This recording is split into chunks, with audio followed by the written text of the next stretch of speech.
Well hey guys, hello and welcome to Niti Shiksha and this is Mihir Thakur and welcome to the new series. और आज से हम लोग अपने चैनल पे एक नया सीरीज शुरू करने जा रहे हैं और इस सीरीज में हम लोग बात करेंगे इंडियन पॉलिटिक्स की हिस्टोरिकल बैकग्राउंड की।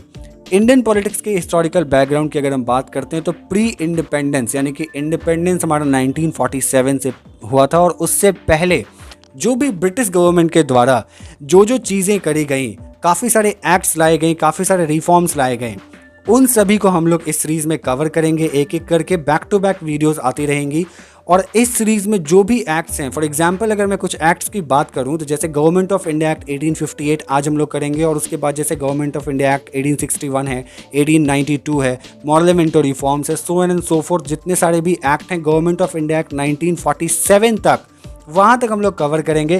और ये एक तरीके का रिवीजन सीरीज होने वाला है क्योंकि इसमें हम लोग बहुत ही टू द पॉइंट बात करने वाले हैं हर चीज़ों, हर टॉपिक्स के ऊपर, और काफ़ी ज़्यादा कंसाइज और कॉम्प्रिहेंसिव नोट्स भी इसमें प्रोवाइड हो जाएंगे। जो भी स्लाइड्स मैं पढ़ाऊंगा उस स्लाइड्स के ऊपर आप नोट्स बना सकते हो क्योंकि बहुत ही कॉम्प्रिहेंसिव तरीके से मैंने इस स्लाइड्स को बनाया ताकि आपको नोट्स बनाने में भी कोई दिक्कत ना हो।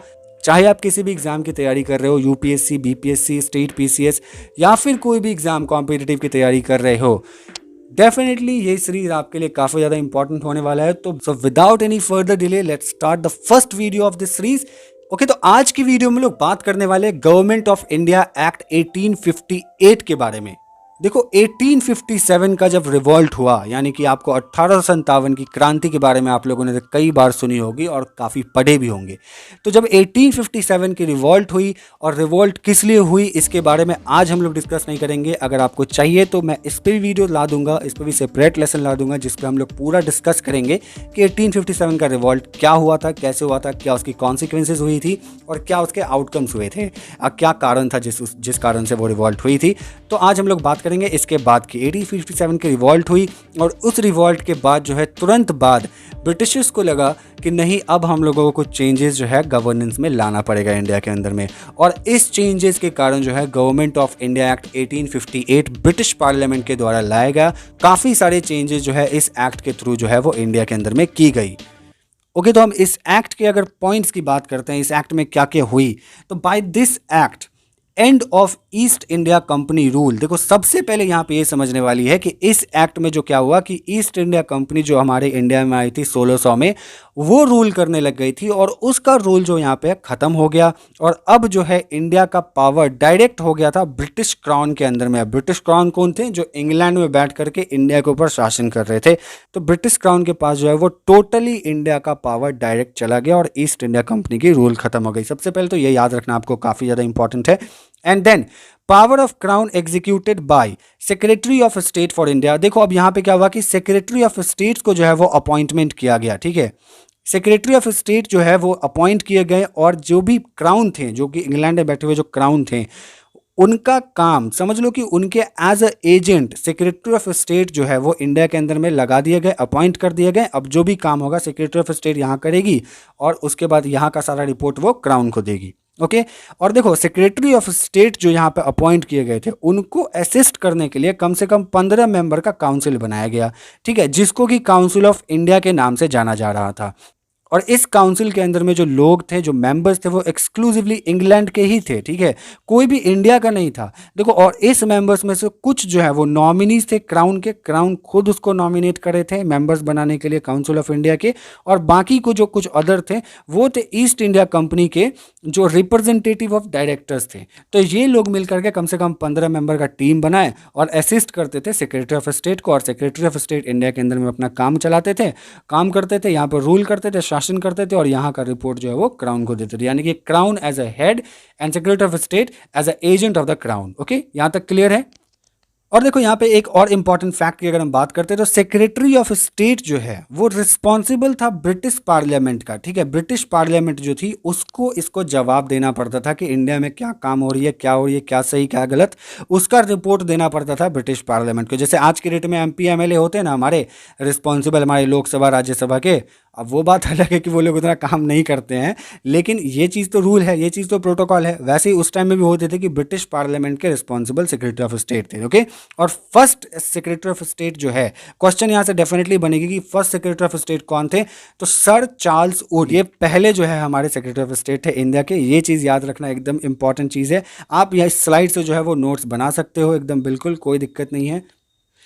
ओके, तो अब हम लोग बात करते हैं इस एक्ट के एसेंशियल फीचर्स के बारे में। एसेंशियल फीचर्स ऑफ 1850 एक्ट में सबसे पहला जो फीचर्स ये हुआ, सबसे पहले ये चेंजेस देखने को मिला कि बोर्ड ऑफ कंट्रोल जो थी और board of court of director जो था, इसको अबॉलिश कर दिया गया, खत्म कर दिया गया। गवर्नर जनरल को चेंज करके वॉइसरॉय बना दिया गया, और पहले वॉइसरॉय हमारे कंट्री के जो बने, यानी कि जो ब्रिटिश इंडिया के टाइम में बने, वो थे लॉर्ड कैनिंग। तो ये याद रखना, यहाँ से क्वेश्चन डेफिनेटली आ सकती है। उसके बाद हम लोग जानते हैं कि एडमिनिस्ट्रेशन में क्या क्या चेंजेस हुई। तो इस एक्ट के बाद अगर हम एडमिनिस्ट्रेशन देखें ब्रिटिश गवर्नमेंट की, तो काफ़ी ज़्यादा यूनिटी तो थी, साथ ही साथ काफ़ी ज़्यादा रिजिड भी थी, काफ़ी ज़्यादा रिजिड जो है उस वक्त का एडमिनिस्ट्रेशन हो गया था। कैसे हम लोग समझेंगे आगे कि टेरिटरी जो है वो डिवाइड कर दी गई थी प्रोविंसेस में, उसको प्रोविंसेस में बांट दिया गया था टेरिटरी को, इंडिया के टेरिटरी को, जोग्राफिकल टेरिटरी को। एंड देन यहाँ पे एक चीज़ समझो, गवर्नर एंड लेफ्टिनेंट गवर्नर को अपॉइंट किया गया, और गवर्नर और लेफ्टिनेंट गवर्नर जो है एग्जीक्यूटिव काउंसिल के द्वारा एड किए जाते थे, यानी कि एग्जीक्यूटिव काउंसिल जो है वो प्रोविंस में बनाई गई, और ये जो है गवर्नर और लेफ्टिनेंट गवर्नर को एड करते थे, और ये दोनों ही हेड होते थे बोथ के, ठीक है, बोथ हेड होते थे इस एग्जीक्यूटिव काउंसिल के। उसके बाद हम बात करते हैं प्रोविंशियल गवर्नमेंट की। प्रोविंशियल गवर्नमेंट जो है वहाँ पे अपॉइंट करे गए, और ये एजेंट होते थे गवर्नमेंट ऑफ इंडिया के। ओके, और ये काम करते थे direction of under governor general, governor general के अंदर डायरेक्शन में ये काम करते थे, यानी कि वॉइसरॉय के अंदर में काम करते थे in all matter related to governance of the provinces, यानी कि प्रोविंस की जो भी गवर्नेंस होती थी, जैसे भी काम होती थी, उसके लिए डायरेक्शन देते थे इसको वॉइसरॉय, और वॉइसरॉय के डायरेक्शन पे ये काम करते थे। नेक्स्ट जो अगर हम लोग बात करते हैं, तो नेक्स्ट जो चेंजेस जो हुई कि no separation of function, functions में किसी भी तरीके का सेपरेशन नहीं हुआ, पावर कहीं भी शेयर नहीं करी गई, चाहे वो सिविल मैटर हो, मिलिट्री मैटर हो, एग्जीक्यूटिव मैटर हो, लेजिस्लेटिव मैटर हो, सारे के सारे वेस्ट कर दिए गए गवर्नर जनरल में यानी कि वॉइसरॉय के अंदर में, और जो कि काउंसिल के अंदर में रहते थे। ओके, देन गवर्नर जनरल जो है वो रिस्पॉन्सिबल थे सेक्रेटरी ऑफ स्टेट के। जैसे कि मैंने आपको बताया कि सेक्रेटरी ऑफ स्टेट जो थे वो रिस्पॉन्सिबल थे ब्रिटिश पार्लियामेंट के, और ब्रिटिश पार्लियामेंट को उनको जवाब देना पड़ता था, यानी कि सेक्रेटरी ऑफ स्टेट को, और जो गवर्नर जनरल थे यानी कि वॉइसरॉय जो थे वो रिस्पॉन्सिबल थे सेक्रेटरी ऑफ स्टेट के। ये चीज़ याद रखना। And act full vested in secretary of state, ये एक्ट जो टोटली वेस्टेड था सेक्रेटरी ऑफ स्टेट के अंदर में। कैसे? क्योंकि जो सुपरिटेंडेंस थी कंट्री की, डायरेक्शन जो था, कंट्रोल ऑफ एक्ट था, वो सारा का सारा इनके अंदर पावर शिफ्ट था, सारा का सारा इनके अंदर पावर वेस्टेड था। एंड गवर्नेंस और रेवेन्यू ऑफ इंडिया, यानी कि जो गवर्नेंस थी, चाहे रेवेन्यू था इंडिया का, वो भी इन्हीं के कंट्रोल में था, यानी कि इसी जो सेक्रेटरी ऑफ स्टेट है इसी के कंट्रोल में था।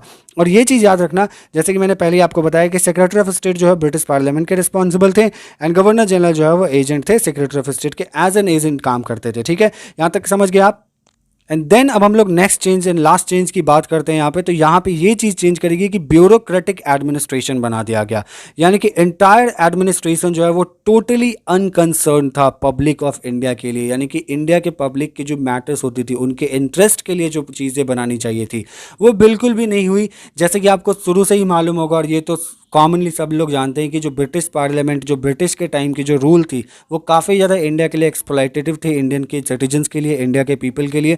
तो ये भी जो है चेंजेस लाया गया, और इस चेंज में ब्यूरोक्रेटिक एडमिनिस्ट्रेशन कर दिया गया, और इसके अंदर में जो है वो टोटली अनकंसर्न्ड एडमिनिस्ट्रेशन कर दी गई इंडिया के पीपल के लिए, इनके इंटरेस्ट को बिल्कुल भी नहीं देखा गया।